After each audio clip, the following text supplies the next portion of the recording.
Nanti tutup tahun dan awal tahun harus tingkatkan lagi. Jadi 100%. Baru membuka lembaran baru lagi. Nah inilah enaknya. Fa idza faragta fansab wa ila rabbika farghab. Pada Tuhan yang Maha Esa sebagai tujuan kita.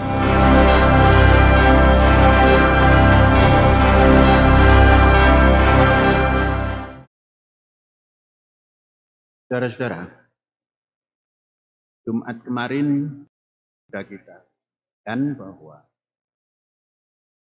untuk penutup tahun daripada bank utama pembangunan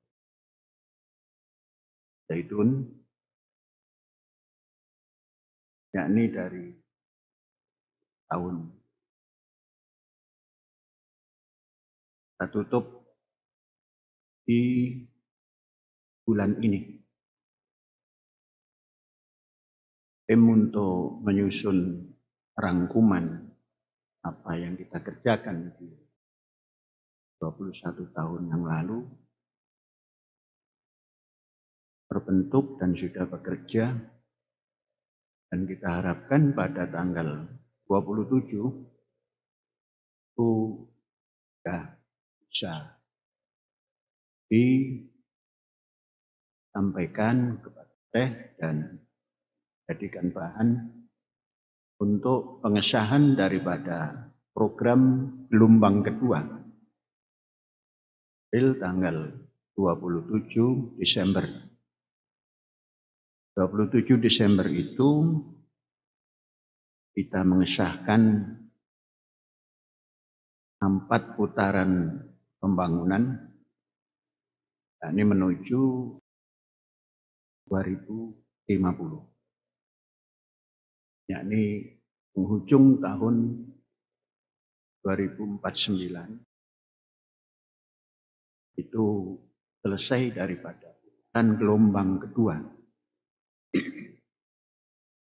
Saudara-saudara, dengan kita bentuk tim yang mengumpulkan data pada hasil pembangunan pun, ini akan menjadi satu catatan. Baik itu secara administrasi maupun secara hukum kepemilikan daripada apa yang kita hasilkan. Sehingga tidak terjadi kesalahpahaman di kemudian hari. Kenapa? Karena semuanya sudah kita catat dan nanti berita acara kita buatkan secara resmi bernotaris hasil daripada 21 bangunan Zaitun. Kemudian bagaimana dengan 28 tahun gelombang kedua yang kita periodisasikan menjadi 4 periode. Ini juga akan kita susun atau sedang disusun apa saja program yang jalankan di tahun berikutnya ini. Saudara-saudara, 21 tahun dan 28 tahun bukan hal yang lama, bukan waktu yang panjang, namun juga bukan waktu yang pendek. Membangun 50 tahun itu kalau kita serius dan benar-benar dan terdata dengan baik, itu akan kita bisa lihat hasil yang kita buat. Itulah barangkali pesan dari Ilahi, i'malu wa sayarallahu amalakum wa rasuluhu wal mu'minun. Kerjalah kalian, Apa yang kamu kerjakan pasti disaksikan, dilihat oleh Sang Khalik dalam arti yang memberi perintah dan Sang Rasul yang menjalankan tugas-tugas risalah, wal mukminun dan orang-orang beriman yang sejalan dengan risalah yang dibawa. Ini konsekuensi berbuat, konsekuensi berjalan, dan konsekuensi membangun. Ada yang lepas begitu saja. Dan harus dicatat dengan sebaik-baiknya. Sebab kalau tidak, ini jadi fitnah besar. Jangankan organisasi kecil kita ini, negara pun akan berantakan kalau tidak tertib administrasi.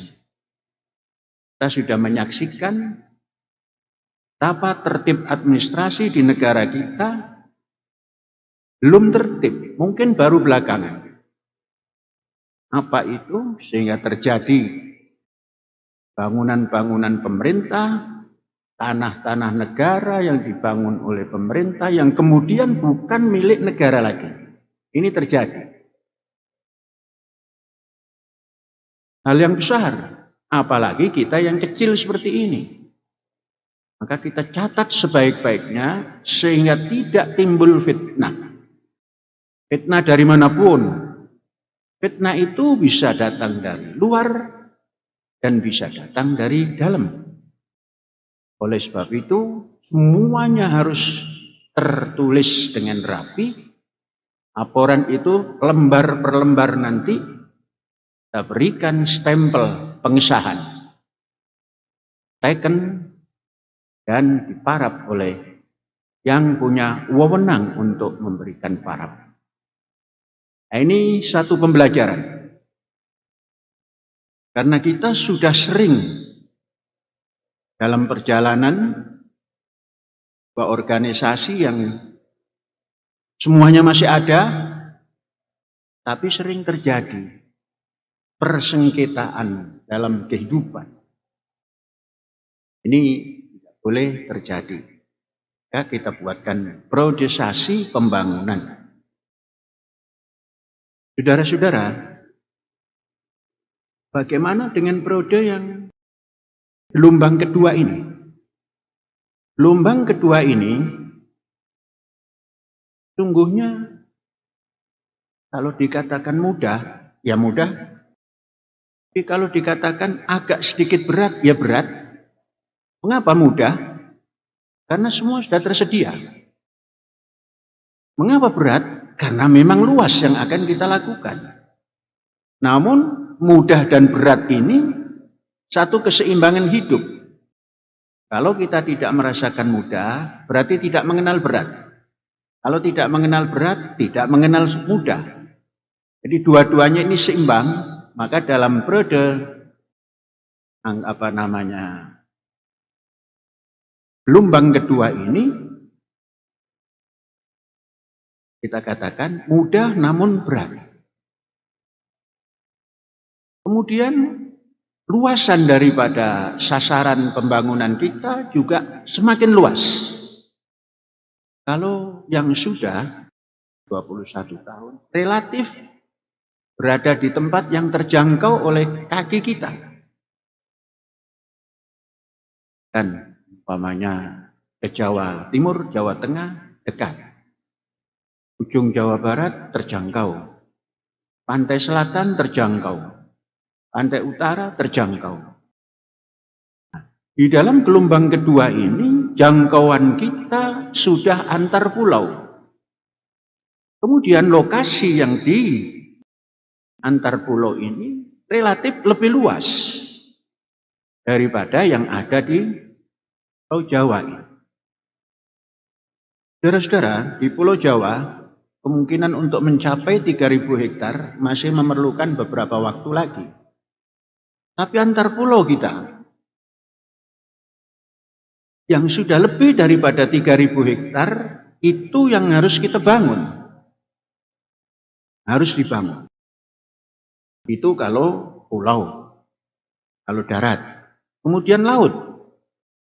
Laut pun kala kita sudah mengajukan niat, kemudian izin, kita mendapatkan tempat yang jauh, yaitu di Indonesia Timur. Untuk ukuran sekarang, karena kita belum punya sarana transportasinya, kita katakan jauh. Dan itu harus disediakan. Jadi gelombang kedua ini kita membangun al-bar wal bahr. Karramna bani Adam wa hamalnahum fil barri wal bahri. Kita diangkat derajatnya, ditugasi dengan penugasan fil barri wal bahri untuk mendapatkan rezeki yang thayyib, wa razaqnahum minat thayyibat. Kalau sudah seperti itu, kita akan menjadi wafaddalnahum ala katsirin mimman khalaqnahu tafdila. Siapa yang bergerak di bumi dan di laut pasti akan mendapatkan rezeki yang thayyibat. Dan siapa yang menguasai rezeki yang thayyibat, dia akan menjadi the special person, the special group. Nah ini akibat dan harus ditempuh. Begitu ayat Qur'annya, begitu ajaran Tuhan yang Maha Esa, harus begitu pula menjalankannya. Kalau kita hanya membaca rozaqnahum minat thayyibat, nggak akan datang rezeki itu kalau kita tidak songsong. Ayam kampung tidak pernah tinggal diam. Pagi-pagi kita baru dia turun daripada reban, mencari pengais makanan. Dan dia kenyang. Tanpa memiliki kebun, tanpa memiliki sawah, tanpa memiliki empang, tanpa memiliki laut, dia mendapatkan makanan yang cukup. Itu ya. Nah kita yang mendapatkan keistimewaan, punya akal, dan lain sebagainya, harus berani. Siapa yang mampu menguasai darat dan laut, bergerak di darat dan laut untuk mencari rezeki tentunya, pasti dia akan mendapat rezeki yang thayyib. Dan pasti dia akan menjadi, tadi kita katakan the special person, atau the special group, atau the special community. Mengapa? Karena mendapat rezeki. Nah, saudara-saudara, dengan banyaknya atau dengan luasnya cakupan yang kita akan bangun, maka dalam periode pertama, 7 tahun pertama, ini semua peta sudah harus bisa dibaca, sudah harus bisa fungsikan, dan sudah bisa harus menghasilkan. Apa makna peta? Di kharitoh daripada wilayah yang kita buat, katakan darat, katakan yang ribuan yang ada di seberang lautan sana, itu dalam 7 tahun sudah harus menghasilkan yang darat. Apa saja? Semua yang thayyib. Kita harus pandai membaca apa keperluan dunia pada penghujung tahun 50. Dan dalam perjalanan tahun 50. Siapa yang menguasai sumber pangan, dia yang akan menjadi kuat. Siapa yang menguasai sumber pangan, dia akan menjadi kuat. Entah itu orang per orang, entah itu organisasi, entah itu negara, pasti akan kuat. Kita masuk ke sana. Saudara-saudara, ini pesan menjelang tutup gelombang pertama pembangunan Az-Zaitun dan menjelang memasuki gelombang kedua pembangunan Az-Zaitun. Ingat, pembangunan kita ini bukan 5 tahunan, 7 tahunan.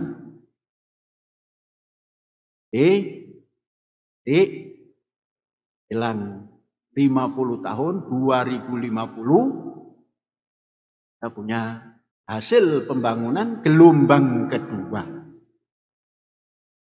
Yang putarannya 4 putaran. Gabung dari awal 7 putaran. Langitnya 7. Harinya 7. Apanya lagi yang 7? Kok seneng amat 7 ya? Kenapa nggak seneng? 7 harinya 7. Tambah 9 nggak ada. Nah, Zaitun dimulainya 27. Pembangunannya juga nanti gelombang pertama ditutup 27.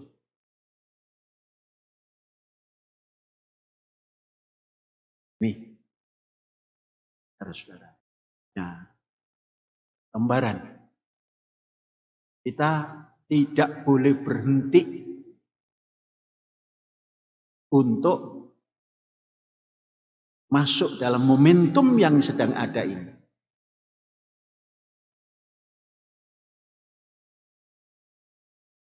Jangan terlalu cepat, jangan terlalu lambat. Seperti jalannya awan. Siri, tasairi suhub. La ta'nai wala tata'ajjal. Jangan pernah terlalu cepat, jangan pernah terlalu lambat. Dan jangan pernah sombong. Wala taknusi al-ardhas syawari' bil izaril mushbal. Jangan kamu kelewerkan sarungmu hanya untuk menyapu jalan. Sombong namanya. Jangan sombong. Pandai membaca. Pandai membaca situasi. Pandai membaca gelombang. Entah itu gelombang ekonomi, entah itu gelombang segala macam. Harus pandai. Nanti tutup tahun dan awal tahun harus tingkatkan lagi. Jadi 100%. Baru membuka lembaran baru lagi. Nah inilah enaknya. Wa idza faragta fansab wa ila rabbika farghab. Pada Tuhan yang Maha Esa sebagai tujuan kita.